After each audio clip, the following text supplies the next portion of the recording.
JUI से PTI इत्तेहाद कर भी ले तो हुकूमत नहीं बनती। फयाजुल हसन चौहान कहते हैं नून लीग PP के अलावा तमाम जमातें मिलें तो भी मुश्किल से हुकूमत बनेगी।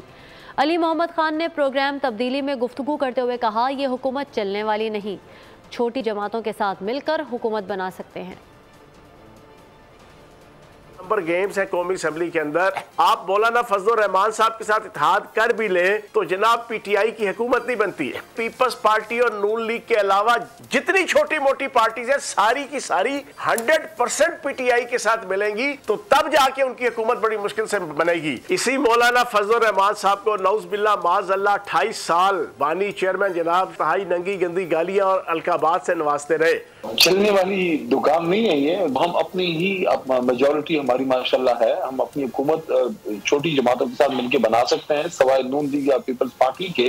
गंडापुर साहब की अपने बात की है, कोई ऐसी वजह नहीं है कि खुदा न खास्ता वो किसी को इस नॉमिनेशन से थ्रेट करना चाहते हैं। सिर्फ उनके पेश नजर ये बात है कि इस आदमी ने मुश्किल वक्त में पार्टी के साथ खड़ा रहा है, लॉयल है और मुश्किल हालात में सूबे को चलाया है और इंशाल्लाह डिलीवर करेगा। सब्सक्राइब करें और बेल दबाएं ताकि कोई खबर रह न जाए।